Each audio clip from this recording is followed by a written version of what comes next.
Ce podcast vous est présenté par Monsieur Alex. Bienvenue dans Emporté par la foule. Emporté par la foule. Emporté par la foule. Bonjour à tous et bienvenue dans ce 5e épisode du podcast Emporté par la foule, le podcast où c'est vous qui posez les questions à notre invité.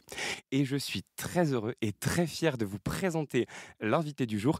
Alors je ne vais pas faire monter le suspense plus longtemps parce que bon, si vous nous écoutez, vous avez sûrement lu le titre du podcast et vous savez déjà qu'aujourd'hui nous recevons Hugo Bardin, aussi connu sous le nom de Paloma, la grande gagnante de la première édition de Drag Race France. Bonjour Monsieur Alex.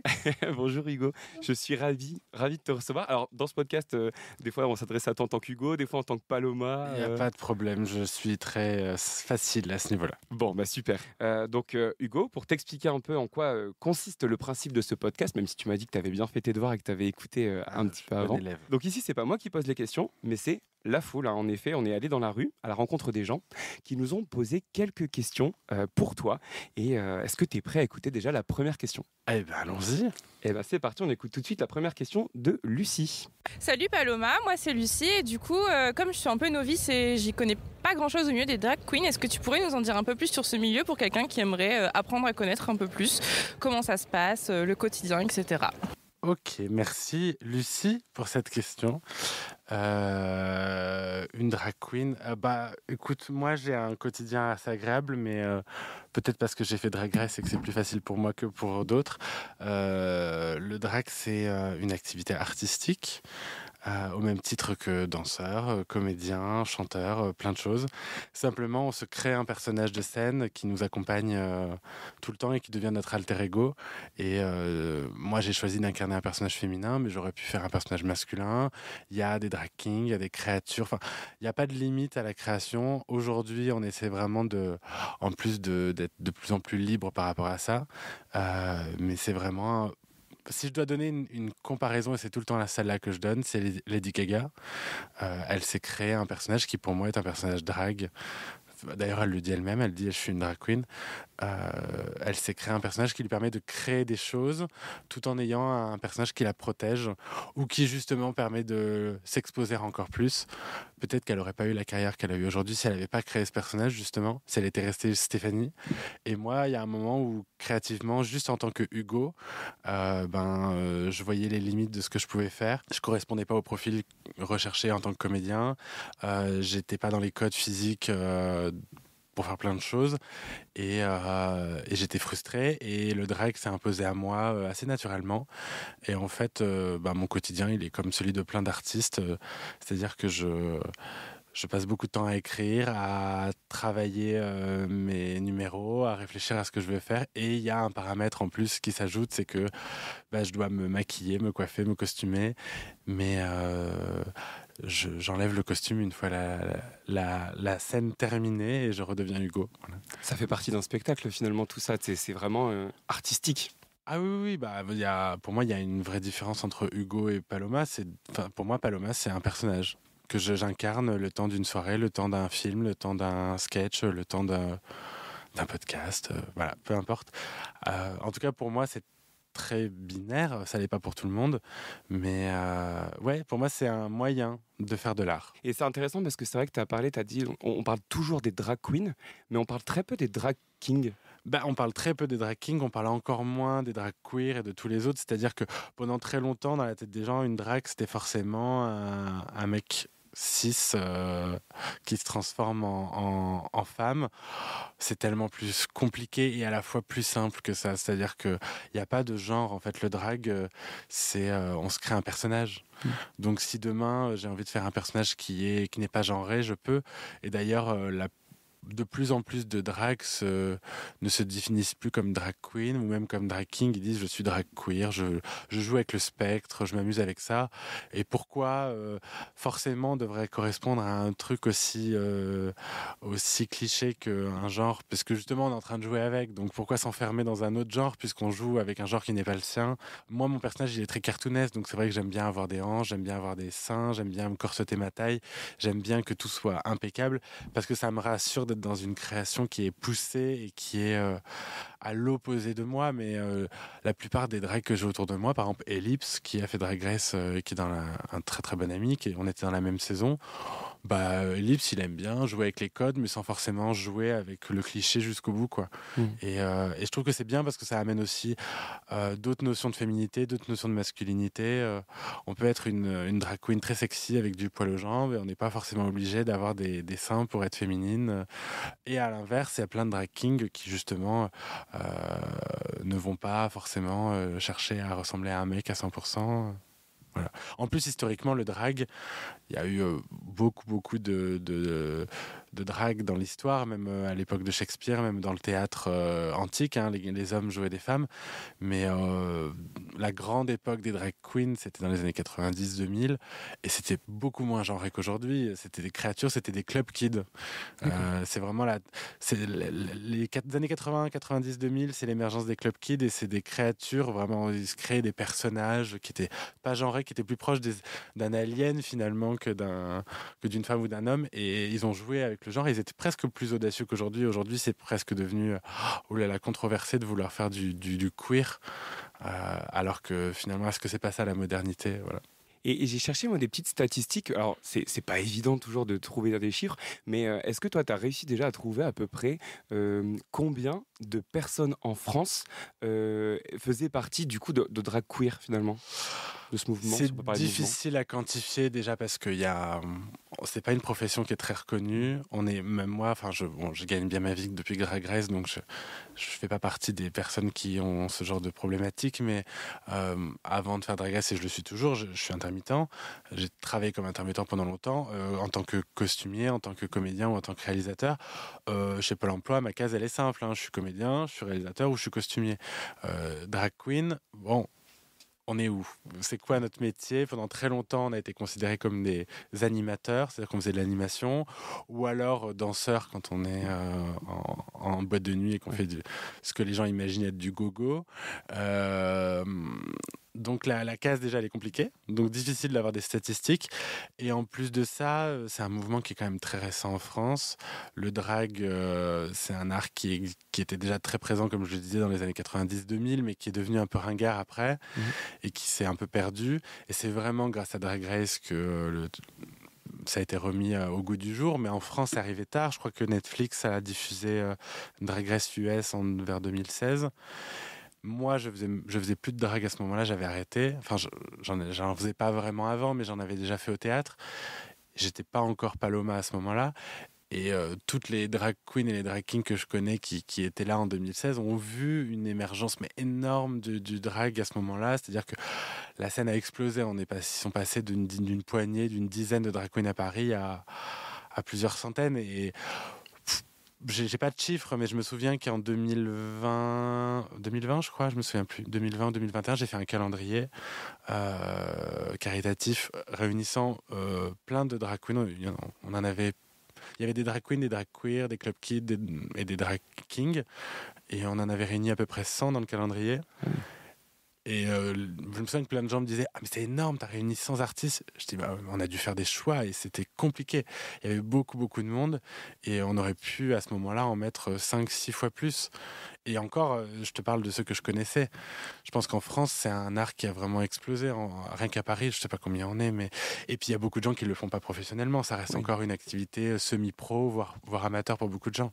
Non, mais c'est vrai que c'est intéressant parce qu'on se rend pas forcément compte, parce que tu vois, même moi j'ai découvert, je connaissais déjà, j'avais déjà vu, entendu parler, mais c'est vrai que je m'y suis beaucoup plus intéressé grâce à l'émission Drag Race France, même si j'avais déjà entendu parler de cette émission avant, mais le fait de l'avoir fait en France, forcément, ça a fait, ça a fait exploser, quoi. Ça met un coup de projecteur. Après, c'est toujours le risque quand une émission aussi populaire et qui fonctionne aussi bien que Drag Race, parce qu'on a eu des chiffres, enfin l'audimat a explosé, c'était inattendu. Donc on s'y attendait pas, c'est vrai. Non, on s'y attendait pas, et c'est difficile après de tirer des conclusions d'un succès pareil, mais forcément quand une émission a du succès, surtout quand on parle d'un art qui est très peu connu, ça a tendance à mettre un coup de projecteur sur un certain type d'artiste, et le drag de Drag Race, c'est pas le drag tel qu'il existe forcément dans la vraie vraie vie.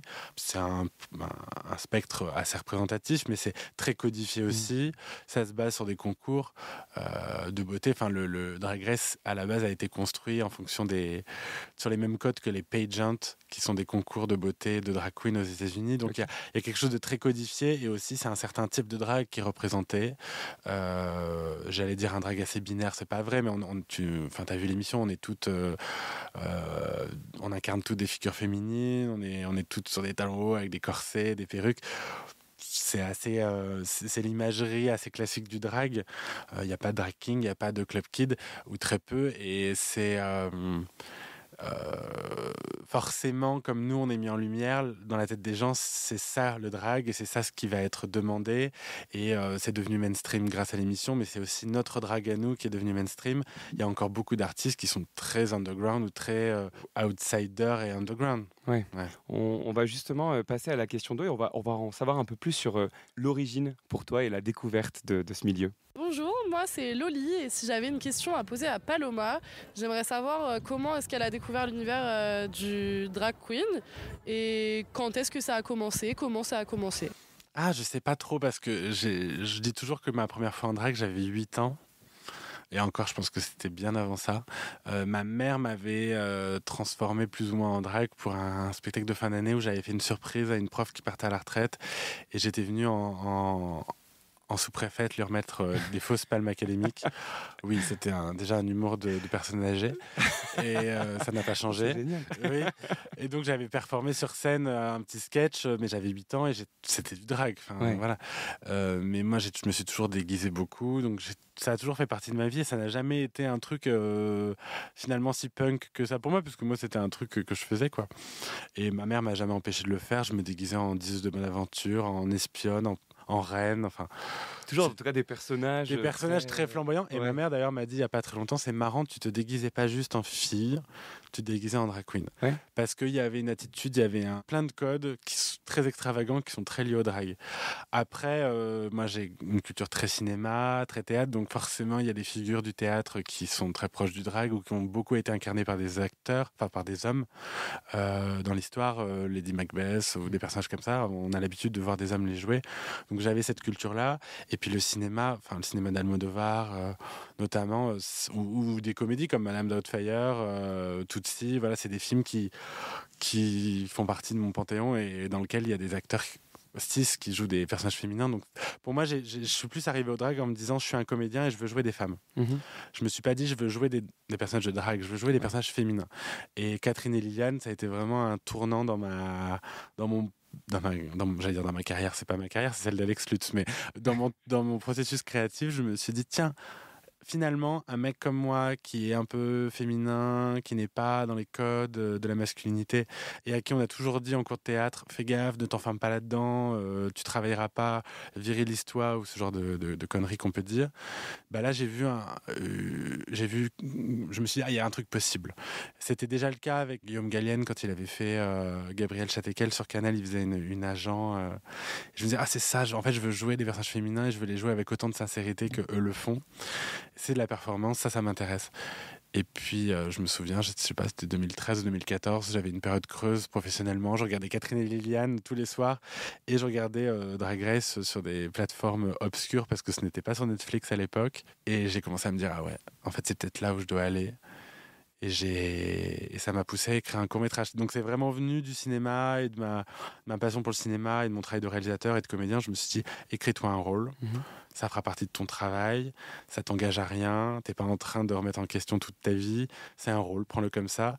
J'ai écrit le truc, une amie m'a proposé de faire une série en drague où je faisais la cuisine. Enfin, j'ai sauté sur des occasions comme ça pour me mettre en drague vraiment pour la première fois, et en fait ça m'a libéré. Mais quand j'ai tourné Gourmande, qui est une série YouTube, qui est toujours d'ailleurs sur YouTube, où je faisais la cuisine en drague, j'ai vraiment débloqué un truc en tant que comédien où je me suis dit tout ce que j'ai retenu pendant des années, où je me trouvais pas crédible parce qu'on me demandait de jouer des hétéros ou des mecs virils, et où j'avais l'impression de mentir. Là, bizarrement, je joue des personnages féminins qui sont extrêmement caricaturaux, mais qui sont quand même des personnages féminins. Et j'ai l'impression de dire la vérité. C'était très bizarre. C'était très naturel pour moi de jouer ça. Et ça m'a poussé à faire du drag en dehors. Et Paloma est devenue Paloma, ça m'a échappé, c'est devenu mon personnage public. Ouais, c'est ce que j'allais dire, c'est qu'il y a un moment où finalement ce personnage que tu avais créé pour des vidéos, pour le projet de cinéma, Ouais. a quitté l'écran pour arriver sur la scène, j'ai envie de dire. Complètement. J'ai tourné Gourmande où c'était des personnages qui n'étaient pas Paloma, et puis j'écrivais en parallèle le court-métrage Paloma, et je me suis dit, j'ai peut-être 2 ans à attendre parce que de produire un court-métrage, c'est compliqué, c'est long. Je me suis dit, profites-en pour essayer, voir ce que ça donne. Et je suis allé faire des perfs avec des potes dans des clubs. J'ai rencontré la Grande Dame, Camille Hughes, on est devenus amis, on s'est mis à performer ensemble. J'ai rejoint la troupe de King Chef and Drag Queen, et en fait, de fil en aiguille, c'est devenu pas mon activité principale parce que je continuais de bosser en tant que réalisateur et costumier, mais c'est devenu assez rémunérateur, et finalement je me suis mis à travailler presque plus que d'autres drag queens qui étaient là bien avant moi ou qui étaient là à plein temps. Quelques semaines, mois plus tard, j'ai fait Drag Race. Enfin, tout est allé très très vite et de manière très fluide. C'est-à-dire que j'ai toujours travaillé dans mon métier, mais j'ai toujours galéré aussi en tant que réal, en tant que comédien. Et depuis que le drag est rentré dans ma vie, tout s'enchaîne très vite, avec comme si c'était une évidence, quoi, que c'était l'endroit où je devais être depuis longtemps. Et justement, tu parles de Drag Race, le premier point de contact, comment ça se passe, comment ça devient à tes oreilles? On ne s'y attendait pas. Enfin, je me souviens, on en a reparlé avec Cam Young il n'y a pas longtemps, parce que on a un atelier en commun avec Cam depuis Drag Race où on a mis tous nos costumes, donc on se voit tout le temps. Et on en a reparlé l'autre jour, on se disait mais c'est fou, on rêvait que ça arrive. Mm-hmm. Et puis un jour, il y a une annonce, mais du jour au lendemain, Drag Race France arrive, casting ouvert, et là, en fait, j'ai même pas eu le temps de réfléchir. C'est-à-dire que 1 mois avant, j'étais en tournage, j'avais mes heures d'intermittence, j'étais pas du tout projeté là-dedans. Je faisais du drag 1 fois par semaine, 4-5 fois par mois maximum, et pour moi, c'était un rythme qui était bien, mais je m'étais sorti de la tête l'idée que Drag Race pouvait arriver en France. Et quand l'annonce est arrivée, ça a chamboulé tous mes plans, et je me suis dit mais est-ce que c'est compatible avec ta vie, est-ce que c'est compatible avec ce que tu es en train de construire en tant que réalisateur, en tant que comédien, costumier. Et puis très vite j'ai interrogé ma mère, parce que je m'entends très bien avec ma mère, moi aussi, et je lui ai dit maman, franchement, est-ce que j'ai quelque chose à perdre, est-ce que je risque pas, parce que c'est de la télévision, ça reste quand même une émission de télé-réalité, malgré que ce soit bien que ce soit des codes de divertissement quand même un peu plus sérieux que la télé-réalité. Je me suis dit, là, est-ce que la télé, le cinéma, ça fait bon ménage? Est-ce que je vais pas être étiqueté télé-réalité? Est-ce que je vais pas finalement me mettre à dos toutes les institutions que je rêve de côtoyer? Et elle m'a dit, mais qu'est-ce que tu as à perdre? Franchement, c'est pas comme si tu étais à Cannes en train de présenter un film actuellement. T'es pas non plus là où tu voudrais être professionnellement, donc vas-y. Très bon conseil. Voilà. Et en fait, ça m'a complètement décomplexé. J'ai fait, ok, je postule. Mais je pensais vraiment pas être pris. Et est-ce que tu pensais même gagner? Oui, par contre, oui. Ah, c'est vrai? Oui, c'est là où c'est bizarre, c'est que j'ai pas forcément toujours confiance en moi, et je doute beaucoup, et j'ai un petit saboteur à l'intérieur qui me dit tout le temps que je suis pas légitime. Par contre, je sais ce que je vaux. Et je sais très bien que j'ai une certaine versatilité dans le travail qui est très compatible avec Drag Race. Et que être une bonne drag queen dans la vie ne veut pas forcément dire que tu vas gagner Drag Race. Mm-hmm. Et je connais des drag queens qui sont incroyables et qui ne sont pas faites pour ce format. Parce qu'elles excellent dans un domaine, et elles n'ont pas forcément le recul ou la versatilité pour faire plein de choses. Moi, par exemple, je suis pas un bon danseur, mais je peux faire semblant le temps d'une petite performance. Par contre, j'ai un atout que beaucoup de drag queens n'ont pas, c'est que je suis comédien, et que c'est très important dans Drag Race de savoir jouer et de pouvoir surtout mettre de l'humour partout. Mm-hmm. Et je savais que c'était mon atout, je savais que je pouvais faire des looks, que mon drag était polish, comme on dit, que j'avais la ressource et peut-être aussi l'intelligence. C'est peut-être une question d'intelligence, j'en sais rien, mais que j'étais capable de me projeter dans tous les challenges. Puis, mine de rien, je suis plus âgé que la plupart des candidats. Enfin, on était une saison relativement âgée par rapport à la moyenne d'âge des saisons américaines, mais j'ai aussi 10 ans d'expérience, même plus, dans le métier du spectacle. Donc je sais travailler vite, sous le stress. Je suis réalisateur, je gère un plateau de tournage. Pour moi, c'est pas un endroit inconnu. 80% de celles qui étaient avec moi dans le casting avaient jamais été filmées ou avaient jamais travaillé sur un plateau de tournage. Moi, j'étais pas effrayé par les caméras, j'étais pas effrayé par les équipes. Ce qui m'effrayait, c'était moi-même, et c'était le fait de m'exposer en tant que Hugo. Pas d'exposer Paloma, d'exposer Hugo, parce que ça, c'est quelque chose que je protège. Et c'est finalement ça qui aurait pu me faire perdre, c'est de pas accepter de montrer qui je suis aussi dans la vie. Je pensais pas être pris parce que je pensais que beaucoup de drag queens en France avaient plus d'expérience et étaient plus légitimes que moi pour faire l'émission. Par contre, je savais qu'une fois dans l'émission, j'avais toutes les chances de pouvoir aller en finale ou de gagner. Non, mais c'est vrai que pour revenir sur ce que tu disais un petit peu avant, c'est aussi un pari risqué parce que je comprends, parce que ça, moi aussi, je suis passionné de cinéma, etc. Et tu vois, quand je me suis lancé sur YouTube, je me disais, ok, ça peut être un accélérateur, mais ça peut aussi fermer plein de portes. Complètement. Parce qu'on sait à quel point, quel mépris le cinéma regarde la télé ou regarde Internet. C'est très français, ça. Ouais. Oui.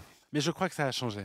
C'est en train d'évoluer parce qu'on voit de plus en plus la frontière un peu poreuse. On voit des comédiens, des youtubeurs aller. Et même toi, regarde, on s'est croisés, perçus de loin en tout cas, pendant le festival Sérimania. C'est quand même un festival plutôt huppé, plutôt haut de gamme. Et je veux dire, s'ils t'ont invité, ils n'auraient pas invité une star de télé-réalité, quoi. Non. Donc c'est aussi que l'image qui est sortie de Drag Race est une image très acceptée. Oui, mais je pense que c'est vrai pour plein d'autres médias, et tu parles de YouTube, et je pense que c'est vrai aussi. Et ça, je dois dire que c'est un peu bizarre ce que je vais dire, mais merci le coronavirus. En fait, je pense que le confinement a tout changé, en fait. Parce que il y avait plus de cinéma, les gens pouvaient plus aller au cinéma, et que Netflix a explosé, on l'a vu. Enfin, genre les plateformes ont toutes explosé. Les autres formes les autres médias ont été revalorisés à ce moment-là parce qu'on pouvait plus avoir accès aux salles de spectacle et au cinéma. Et donc ça a obligé les acteurs qui avaient l'habitude d'aller au cinéma, de faire du cinéma très sérieux, de se tourner vers les plateformes. Et finalement, en fait, ce qui était un peu plouc, peut-être, j'en sais rien, est devenu branché, et c'est très bien comme ça. Oui, c'est vrai, on le voit d'ailleurs avec des formats comme LOL, la série là, sur Amazon, qui est un format clairement qui pourrait être né sur YouTube. Oui, et qui attire des acteurs qui sont césarisés. Voilà. Carrément. Et je trouve ça très bien parce que ça efface un peu la frontière entre la télé, les réseaux sociaux et le cinéma, et ça permet à plein d'artistes qui étaient peut-être snobés par la profession de finalement être valorisés aux yeux du public et de la profession surtout. Ouais, complètement. Tu nous parlais beaucoup de ta maman avec laquelle tu as une très bonne relation, et justement, on avait une question à ce sujet par rapport au regard de ton entourage. Mm-hmm. Bonjour Paloma, mon prénom c'est Lila et j'aurais aimé te poser la question est-ce que tu as eu des difficultés pour entrer dans ce milieu, et est-ce que tu as eu des personnes qui voulaient te rabaisser pour pas que tu ailles dans ce milieu? Merci Lila pour cette question. Eh bien non, j'ai eu beaucoup de chance, j'en ai toujours beaucoup. Après, j'ai la chance d'avoir une famille qui est très très ouverte d'esprit. Tout le monde sait que je fais du drag dans ma famille, tout le monde est assez fan. Et ma mère m'a toujours suivi, mais ma mère, elle m'a toujours suivi pour tout. De toute façon, c'est elle qui m'a poussé à me professionnaliser en tant que comédien. Elle savait que je serais capable de rien d'autre. En tout cas, que je ne serais travailleur pour rien sauf pour ça. Donc elle avait tout intérêt à me pousser. Et puis ma mère, de toute façon, elle a toujours eu, son état d'esprit a toujours été le même, c'est-à-dire elle a toujours pensé que pour que je sois heureux, il fallait que je sois soutenu et que je fasse ce que j'aime. Que ça servait à rien de m'envoyer dans des endroits où j'avais pas envie d'aller, et que il fallait qu'elle soit un soutien pour moi. Et elle a toujours été incroyable par rapport à ça, c'est-à-dire qu'elle m'a toujours soutenu pour faire du théâtre, elle m'a soutenu pour aller à Paris, mon coming out, elle a été présente, ça a été difficile pour elle aussi parce qu'il y avait une validation de quelque chose qu'elle devinait déjà, donc forcément il y a un moment où il faut qu'elle fasse le travail aussi d'acceptation, mais après elle s'est renseignée sur plein de choses, elle est devenue très militante, elle est dans des associations avec mon beau-père, donc j'ai quand même une famille qui est très très très très non seulement très tolérante, mais en plus de ça, très engagée. Et le drag, ça a été fluide aussi. Il y a eu un moment, je pense, où elle comprenait pas trop l'intérêt que ça pouvait avoir. C'est-à-dire que quand j'ai écrit le scénario, je lui ai fait lire, elle a trouvé ça bien, mais elle y connaissait rien. Et quand je lui ai dit que j'allais faire des perfs pour la première fois, elle a trouvé ça chouette, elle a vu des stories, elle m'a dit « Ah, mais t'avais l'air de t'éclater, je t'ai jamais vu comme ça. » Et puis au bout d'un moment, elle a commencé à me dire « Oui, enfin bon, tu vas peut-être pas en faire une activité professionnelle, c'est peut-être pas très sérieux. » Mais je pense que c'était plus parce qu'elle, non seulement elle se disait qu'il n'y avait pas de débouché, ce qui était tout à fait vrai, et puis je pense qu'elle voyait, elle voyait un peu elle voyait une limite artistique à cette pratique artistique justement. Et en fait, à un moment, je lui ai dit écoute maman, je vais faire Drag Race, tu m'as encouragé à le faire, regarde l'émission au moins pour savoir où je mets les pieds. Et avec mon beau-père, ils ont dévoré les 14 saisons. Non mais vraiment, ils regardaient 3 épisodes par jour, ils m'appelaient tous les soirs. Enfin, quand je les appelais, ils me disaient « Tu nous déranges, on est devant Drag Race. On est devant Sacha Velour, là on l'adore. » J'étais « Bon, ok, très bien. Je vous laisse. » Oui, c'est super, ils ça sont t'a eu une chance fans, incroyable. une chance folle. Mais en fait, ils sont curieux, c'est ça qui est génial. C'est que, en fait, pour moi, c'est ça la clé. C'est-à-dire qu'il y a beaucoup de gens qui n'y connaissent rien, et mes parents n'y connaissaient rien. Simplement, ils ont l'intelligence, ou en tout cas suffisamment d'amour pour moi, pour se dire on va être curieux, on va regarder. Et en fait, la curiosité, c'est le meilleur moyen d'ouvrir son esprit et de s'enlever des œillères et d'élargir le spectre de la pensée, quoi. Ouais. Et finalement, moi, je crois vraiment qu'il y a la volonté, c'est le maître mot, quel que soit le milieu social dans lequel on est, quelles que soient les cartes qu'on a entre les mains au départ pour s'éveiller sur un sujet. À partir du moment où on a envie de s'éveiller et qu'on est curieux, tout le monde peut y arriver, je veux dire. Et j'ai plein d'exemples autour de moi de personnes qui sont nées et qui ont évolué dans des milieux limite défavorisés, voire très très fermés, parce que leur entourage a fait l'effort et a eu la volonté de s'ouvrir, les choses se sont très bien passées. Finalement, c'est toujours une question de curiosité, d'ouverture d'esprit. Et mes parents, ils ont fait le travail et ils m'ont soutenu. Et aujourd'hui, ma mère, elle est fan de Paloma. Vraiment, c'est... D'ailleurs, elle a arrêté de m'appeler Hugo. Hein. C'est fini. C'est de l'histoire ancienne. C'est vrai. Comment va ma Paloma? Ou comment va Sa Majesté? Sa Majesté. Oui. C'est bien. Elle est ravie d'être reine-mère, tu penses? Ah bah oui, du coup, oui, voilà. Forcément, ça l'a fait monter d'un niveau aussi. Évidemment. Non, c'est génial. Et justement, en fait, quand on en a profité, en fait, quand on allait dans les rues de Lille pour récupérer des questions, on a aussi posé des questions aux gens leur demandant, qu'est-ce que vous pensez aujourd'hui de la culture drag en France? Est-ce que vous trouvez que c'est assez développé? Et on va tout de suite te faire écouter un peu les réponses qu'on a obtenues. Alors moi, j'ai l'impression que la culture drag queen en France aujourd'hui, elle n'est pas très visible. Moi, je l'aperçois essentiellement à travers les réseaux sociaux. Au-delà de ça, ça n'existe pas, ou alors c'est peut-être dans des milieux un peu confidentiels auxquels j'ai pas accès, mais en tout cas en grand public, ça me semble assez peu visible. Je pense que c'est beaucoup mieux, dans le sens où on en voit beaucoup plus dans les médias, etc. depuis quelques temps, quelques mois, quelques années maintenant, et surtout ça commence à arriver dans les séries françaises, etc. Et aussi avec les émissions de télé, typiquement celle sur France 2 qu'on voyait avant qu'aux États-Unis, etc. Là, ça commence à arriver en France et c'est cool. Moi, j'habite à Londres aussi. Et il est sûr que je vois en Angleterre, c'est beaucoup plus démocratisé qu'en France. Donc, en France, il faut reconnaître quand même qu'une drag queen va arriver là maintenant, rentrer dans un établissement. Déjà, moi, je me fais mater comme ça, comme pas possible. Donc... On n'en parle pas assez. Et c'est un domaine, personnellement, qui m'intéresse beaucoup, qui m'intrigue beaucoup, mais j'ai pas forcément l'occasion d'aller me renseigner dessus. Mais j'admire beaucoup les personnes qui sont drag king ou drag queen. En ce moment, on entend parler avec des vidéos de Squeezie, et elles ont réussi à être assez représentées parce qu'il y a beaucoup de jeunes qui ont vu cette vidéo. Je trouve qu'elles sont plus représentées aux États-Unis, mais là ça va, on commence à être plus ouvert par rapport à ça. Ça met de la couleur dans la vie, donc pourquoi pas? Ça fait de mal à personne et ça rend des personnes heureuses, donc c'est assez chouette. Je pense que la plupart des gens ne sont pas du tout informés sur le sujet.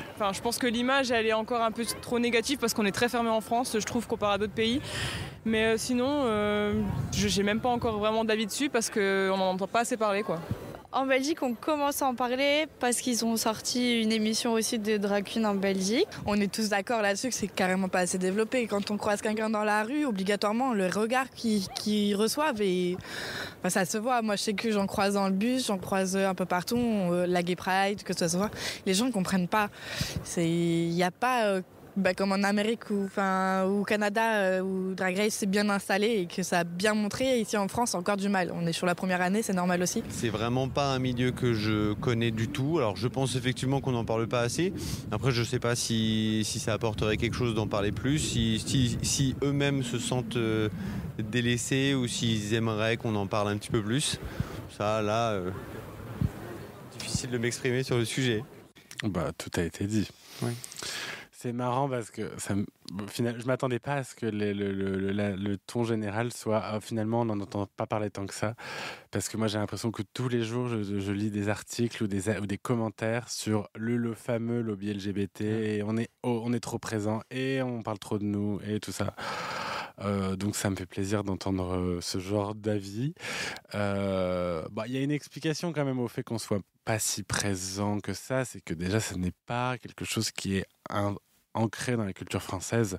Le drag, c'est vraiment très anglo-saxon comme art. En tout cas, le drag...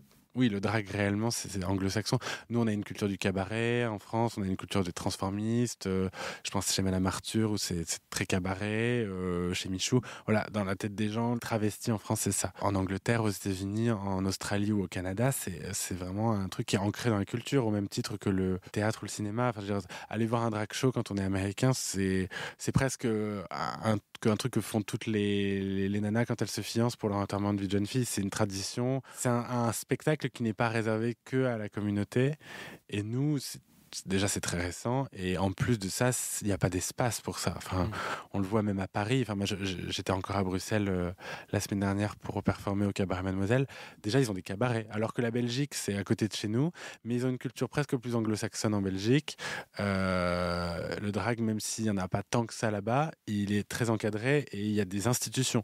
Chez Maman, c'est une institution qui existe depuis très longtemps. Le Cabaret Mademoiselle, il a 4-5 ans. Bah, c'est déjà une institution. C'est un vrai lieu. Il y a un vrai cabaret.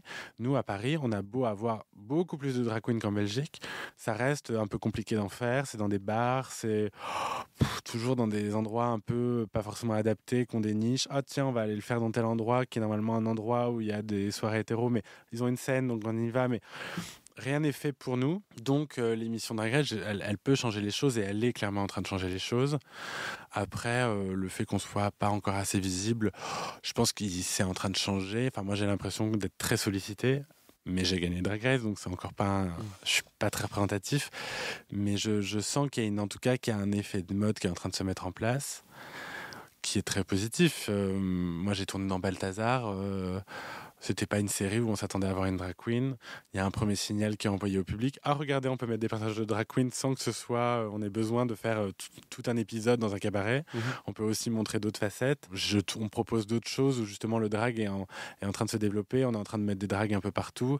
Je sais qu'il y a plein de programmes télévisés qui sont en préparation. Je sais qu'il y a beaucoup de choses qui se préparent. Mais parce que le drag est un outil de divertissement merveilleux. Je pourrais te sortir 25 idées là, de programmes avec des drag queens qui seraient regardables par tout le monde. Je veux dire, il pourrait y avoir des drag queens qui présentent des émissions de télé. Ça pourrait être extrêmement divertissant, sans que ce soit du lobby en permanence. Si c'est ça que les gens craignent. Ça reste du divertissement. La télé, c'est un milieu de divertissement. Et d'ailleurs, il y a quelqu'un qui a évoqué le fait que Squeezie ait fait une vidéo récemment où il avait invité à un moment des drag queens. Tu sais, c'est une vidéo qui est intrus. Et en fait, donc, on voit que récemment, en fait, je pense que Drag Race a un peu ouvert la porte et que maintenant, c'est devenu, je sais pas si le mot est un peu vulgaire, mais c'est devenu tendance. Ah oui, tu vois, mais c'est devenu tendance. Enfin, moi, on m'invite à la Fashion Week alors qu'avant, jamais, tu vois. Et on me propose des choses qui sont hyper tendances. Je viens de faire un podcast avec Lénéa Situation. Génial. Et je me dis, c'est génial que des médias comme ça ou des gens qui ont une vraie influence sur... Je déteste ce terme d'influence, mais qui ont en tout cas un public et ce qu'ils produisent ont un vrai impact sur une génération qui a besoin aussi d'être éclairée sur ces sujets-là, de démocratiser le drag qui n'a rien de pervers. Je veux dire, c'est ça le problème. Moi, je suis sur Quotidien depuis 2 mois maintenant. Quand j'étais dans Drag Race, ça passait à 1h ça passait tard, c'était pas en première partie de soirée. Les gens qui voulaient regarder Drag Race, c'était une démarche de regarder Drag Race, personne tombait dessus par hasard. Donc je dérangeais personne. On dérangeait personne. Là, tout d'un coup, je fais des sketchs à 21h20, à 1h de grande écoute, sur une émission très populaire.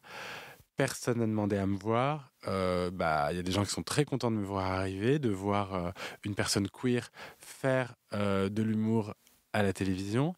Mais alors, je reçois aussi beaucoup de haine parce que tout d'un coup, je dérange tous ceux qui n'ont pas envie de me voir. Mais c'est important aussi qu'on soit présent parce que là, tant qu'on dérangera des gens, c'est qu'il y a un problème. Et je pense qu'il faut aussi que les gens s'habituent à nous voir pour que ce ne soit plus un problème. Raphaël Sophie, par exemple, qui a produit Drag Race, c'était un des co-auteurs de Catherine et Liliane. Catherine et Liliane, c'était un format qui était joué par 2 acteurs hétéros. Et pourtant, la première année de diffusion, ils ont reçu des menaces, mais ils recevaient des lettres, des menaces. Oui. Mais parce que même si c'était 2 acteurs hétéros qui faisaient de l'humour, ça restait quand même un truc très controversé.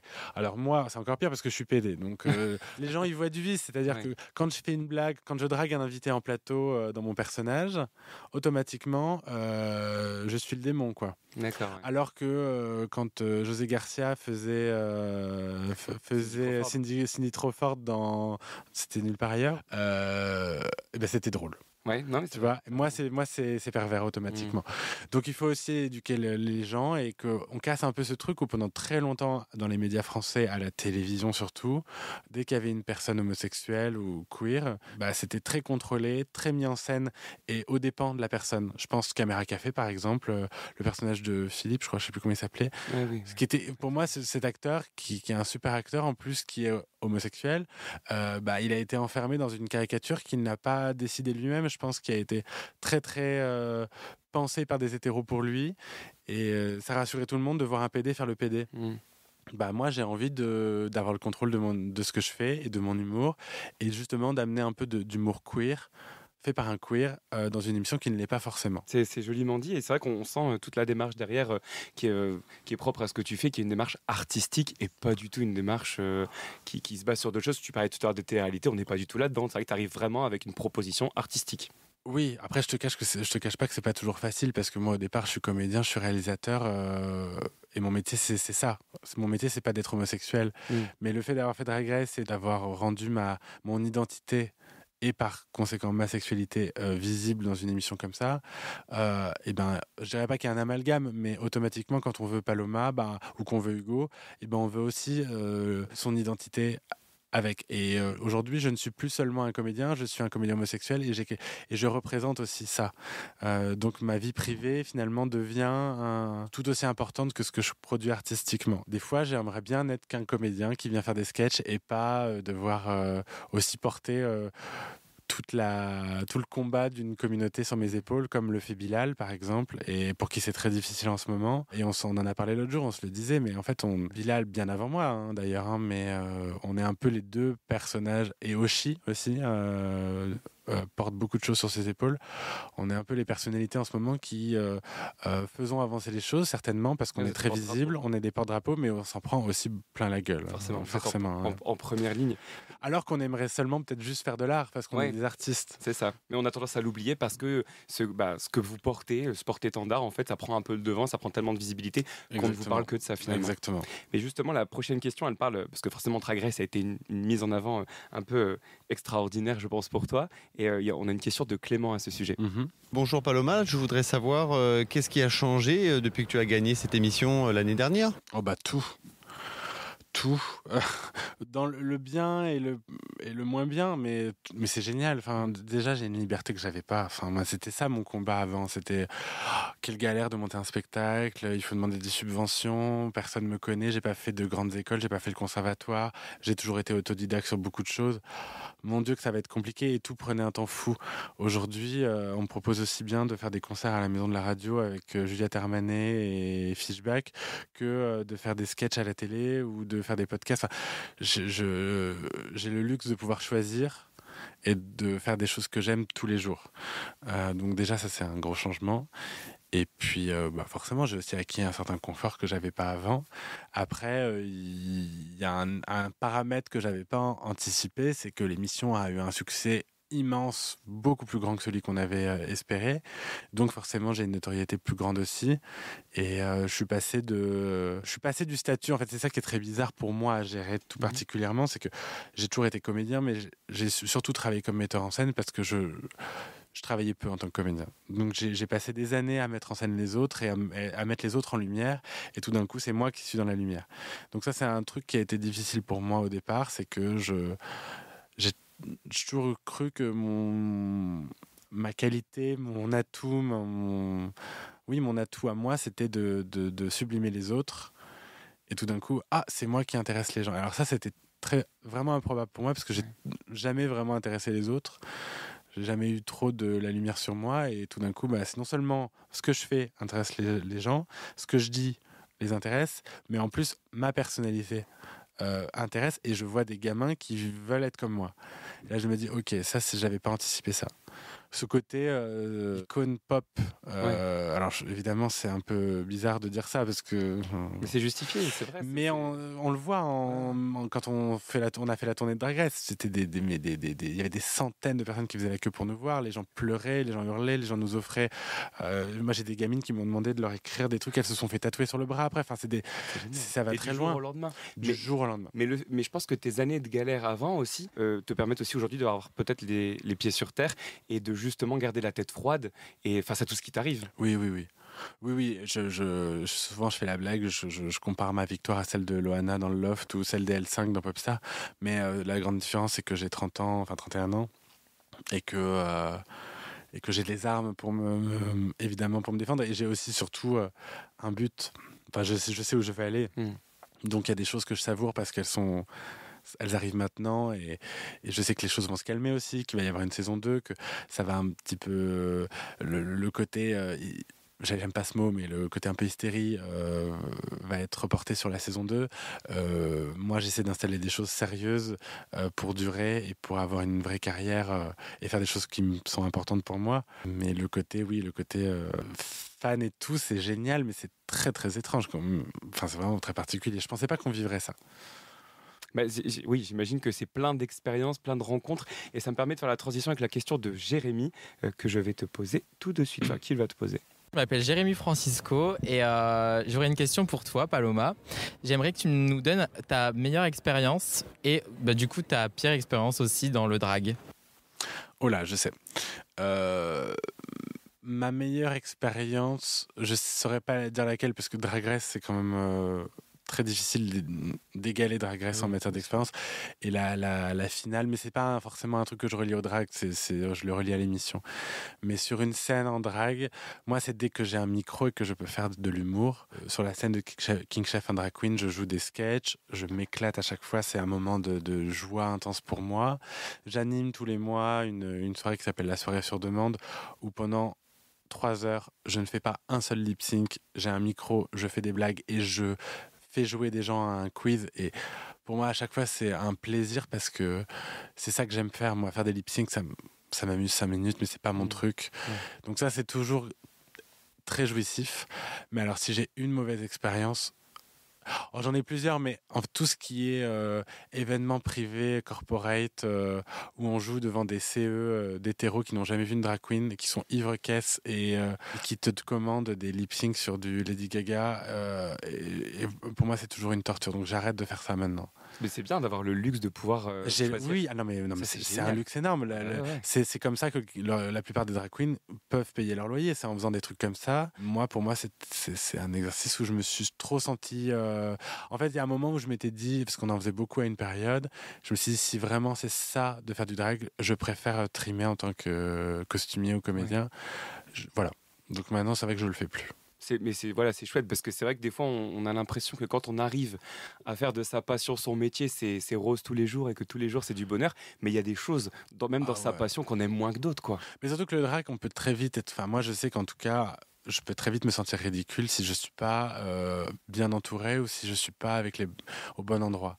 Faut pas oublier que c'est un costume. Certains diront un déguisement, mais il y a un côté un peu comme ça, c'est-à-dire que des fois on est en train de se maquiller puis on s'arrête avec les autres, on se dit c'est quand même bizarre ce qu'on est en train de faire. On est en train de se mettre un maquillage de clown sur la tête, on se met des talons, une perruque. La plupart des gens à 30 ans, ils sont dans un bureau et nous on est en train de faire ce qu'on faisait quand on avait 8 ans, on se déguise, quoi. Et on est payé pour ça, et parfois très très bien payé. Et souvent c'est génial. Et parfois je prends un peu de recul sur la situation et je me dis, c'est un peu grotesque. Et dans ces moments-là, quand tu es devant un public qui n'a rien, qui ne te connaît pas, qui n'a jamais vu de drag queen, qui n'est pas éduqué sur la question, qui est bourré, qui veut juste dire des conneries et s'amuser, et qu'en plus on te regarde pas, que la sono est mauvaise, que rien n'est fait pour que tu sois bien, tu as l'impression d'être le clown de service et ça peut être très violent. J'imagine. Et justement, en fait, il y avait une question de Anna à ce sujet, c'est que la notoriété amène plein de bonnes choses, mais aussi parfois des choses un peu plus difficiles. Salut Paloma, moi c'est Anna et je me demandais tout simplement si dans la rue tu te fais parfois insulter ou est-ce qu'on te regarde mal, etc. Et comment tu te sens par rapport à tout ça? Écoute, on m'a jamais insulté dans la rue en drague. Après, j'ai bien conscience que je vis à Paris, dans une bulle, dans un microcosme. On est très nombreux à Paris. Et puis surtout, à Paris, tout le monde se fout de tout, quoi. Les Parisiens, ils sont dans leur bulle et c'est très particulier. Je pense que beaucoup de drag queens qui évoluent en région, dans des petits bleds, doivent pas avoir la même expérience que moi. Et j'ai des potes drag qui se sont déjà fait emmerder dans la rue. T'as pas cette crainte au quotidien, en tout cas Si, moi déjà j'habitais au Beurvilliers pendant très longtemps. Quand je devais me maquiller chez moi, prendre un taxi pour aller travailler, j'attendais le dernier moment que le taxi soit là, je descendais avec la capuche, les lunettes de soleil et j'étais toujours en stress. Et dès que je pouvais me préparer sur place, je le faisais. Et dès que j'ai eu le luxe et la possibilité d'avoir un atelier dans Paris avec Cam, justement, je l'ai fait parce que c'était stressant. Je savais que je pouvais me faire agresser. Et c'est quand même stressant, c'est quand même dommage de se dire ok, je vais bosser, mais je risque de me faire agresser. Ah, complètement. Voilà. Complètement. Mais justement, pour contrebalancer, juste après, parce que cette question était un peu triste, je t'ai mis une autre question, elle est plus mignonne. Bonjour, je m'appelle Colette. Bonjour Paloma. Comment faites-vous pour être toujours aussi en forme et aussi belle ? Oh, que c'est gentil. En plus, c'est drôle parce que Colette, c'était une dame d'un certain âge et je trouve ça génial. Très Elle mignonne. te connaissait en plus. Ah, très mignonne. Mais oui, il y a beaucoup de personnes d'un certain âge qui ont regardé l'émission. On l'a vu en tournée. Hein, la salle il y avait beaucoup de couples, de personnes âgées. L'émission est très divertissante. Je veux dire, ils auraient tort de s'en priver. C'est gentil. Je ne sais pas si je suis toujours très belle, mais j'aimais beaucoup de maquillage. Et puis, tout est faux. Hein. Mes hanches, mes seins, oui, tout est faux et il n'y a pas besoin forcément d'être un très beau garçon pour faire une belle drag queen et inversement. C'est accessible et ouvert à tous. Oui, et puis moi je considère pas que Paloma est belle. Enfin, il y a des drag queens qui cherchent à être très belles. Moi, je sais que je flirte avec le cartoon quand même. Je flirte avec le truc un peu. Enfin, je cherche pas à être réaliste. J'aime bien quand il y a un décalage. J'aime bien quand c'est un petit peu trop. J'ai plus envie de ressembler à une héroïne de BD qu'à une vraie femme. Et je mets des gros guillemets quand je dis ça parce que ça veut rien dire. Mais moi, j'ai toujours été attiré par des choses un peu laides en plus. Quand j'étais petit, pour moi, une des plus belles femmes du monde, c'était Rossi de Palma. Et je continue de le penser. J'aime les visages bizarres, j'aime les trucs étranges, j'aime les gueules. Et autant il y a des traits dans mon physique que j'aime pas en mec, qui m'agacent, autant quand en drague, j'adore les mettre en avant. Mon nez, par exemple, mon sourire, c'est des trucs que j'aime moins quand je suis un mec. Et en drague, je le pousse à fond parce que ça crée un personnage presque de BD. Tu te sens plus fort quand t'es Paloma ? Plus aujourd'hui. Il y a eu une époque où oui, le drag me permettait de me sentir puissant et je me sentais un peu misérable en mec. Aujourd'hui, c'est moins le cas. Après, il y a des jours où quand t'enlèves le maquillage, que t'as plus de sourcils, que t'es mal rasé, que t'as la peau éclatée, tu fais oui, finalement j'étais mieux avec mon costume de Paloma. Donc c'est bien aussi de se protéger, d'avoir une vie privée et de ce côté-là, j'ai beaucoup de chance. Mais drag, oui, pour beaucoup de gens, peut être aussi un moyen de se cacher. C'est souvent le cas au début, mais c'est bien que le drag soit un lien vers soi-même et que ça permette de développer sa confiance et de finalement ne plus avoir besoin du personnage pour se sentir à l'aise. Mais souvent, ça se passe comme ça. On commence le drag parce on est timide ou parce qu'on veut régler des choses de confiance, enfin des problèmes de confiance en soi. Et puis très vite, c'est ce que nous apprend le personnage. Ça t'aide en fait. C'est-à-dire que Paloma a beaucoup aidé Hugo finalement. Ah bah moi, j'étais pas du tout sociable avant Paloma. Je n'allais jamais en soirée. C'était toujours très compliqué pour moi d'aller vers les autres. Aujourd'hui, mon personnage, j'ai choisi en plus volontairement d'avoir un personnage solaire, positif et très joyeux. Elle n'est pas du tout mine ou méchante. Elle est au contraire, elle est beaucoup plus sympathique que moi, je pense. Et ça me force aussi dans la vie, parce que les gens ont une attente. Quand ils t'ont vu en Paloma, ils se disent ah bah elle est joviale, elle est sociable, elle est festive. Bah, si j'arrive en Hugo et que je suis l'extrême inverse, c'est quand même un peu dommage. Donc ça m'a poussé aussi à sociabiliser et quand j'arrive dans un endroit à jouer le jeu. Et c'est très positif. Écoute, c'est maintenant le moment de la dernière question. Donc c'est la fin, ça passe vite et c'est Margot qui va clôturer cette interview. Je voulais savoir si tu avais du coup des nouveaux objectifs, étant donné que maintenant tu as concrétisé ton personnage de Paloma en elle-même et que c'est génial. Donc où tu veux arriver maintenant, où tu veux aller ? C'est une vraie question ça. J'ai l'impression d'avoir coché quelques cases là, déjà. Quotidien, c'était un but. Moi, dès que je suis sorti de Drag Race, Kiddy et Daphné m'ont dit « Tu veux faire quoi ?» Je dis « Je veux aller sur Quotidien. » Ouais, t'as été invité tout de suite. Il m'avait invité de toute façon parce que j'avais gagné, mais moi je voulais faire une chronique, je voulais être dans l'émission. Et quand ils m'ont invité, j'ai fait de l'appel du pied. Mais parce que j'ai grandi avec le Petit Journal, j'ai grandi avec Canal, j'ai grandi avec toutes ces émissions-là, et je savais que ce que je fais moi, cette émission me permettrait de le développer. En plus, j'adore l'émission. Je trouve ça un endroit safe pour moi et où je peux être créatif. Et j'envie beaucoup de carrières qui ont commencé comme ça, que ce soit celle d'Alex Lutz, ou je pense au Nul, je pense au Robin des Bois. Des gens qui ont commencé avec des émissions où ils ont pu faire des conneries à la télé et après qui ont eu la possibilité de faire d'autres choses. Moi, mon but sur du long terme, c'est de réaliser, évidemment, des films, des séries, et puis de jouer en Paloma, mais de jouer en Hugo aussi, et voilà. C'est peut-être d'animer une émission. J'ai plein de projets. En tout cas, on te le souhaite. On te souhaite plein de bonnes choses pour l'avenir. Moi, je suis vraiment ravi de t'avoir reçu et je tiens vraiment à te remercier d'avoir accepté parce que tout a démarré d'un message sur Instagram. Moi, j'envoie le message en me disant je sais même pas s'il le verra. Tu m'as répondu hyper rapidement en disant oui, avec plaisir. Et j'étais super touché parce que c'est un nouveau projet. Tu es sursollicité. Je veux dire, il y a peu de temps, tu as fait un podcast avec Léna Situation. On n'est pas du tout dans le même degré, elle et moi. Donc, franchement, merci. J'adore ce que tu fais. J'adore podcaster et toutes les occasions pour être Hugo derrière un micro, je les prends. Tu sais, on me demande tellement d'être en drague en ce moment. Je suis ravi de podcaster et puis c'est bien de rencontrer des gens. Avec plaisir. Je suis ravi moi de t'avoir rencontré pour de vrai, d'avoir rencontré Hugo pour de vrai et puis derrière l'écran de télé et c'était vraiment super chouette de passer ce moment avec toi en tout cas. Merci beaucoup et n'hésitez pas à aller prendre vos billets pour mon spectacle qui commence en septembre, Paloma au pluriel. Tous les billets sont en ligne. Voilà. Et ça sera où du coup Je commence à Clermont-Ferrand pour la première, après je fais l'Européen, je pars en tournée, je reviens à Paris, je fais la Scala et je repars en tournée. Et après au printemps, il y aura une surprise à Paris. Super, on te suit sur Instagram pour découvrir tout ça. Ouais, avec plaisir. Merci à tous en tout cas, j'espère que ce podcast vous a plu. Alors, si c'est le cas, n'hésitez pas à mettre 5 étoiles, un petit commentaire, à vous abonner. Et puis moi, je vous dis rendez-vous le mois prochain pour découvrir un ou une nouvelle invitée. Merci beaucoup. Merci monsieur Alex. Merci Hugo.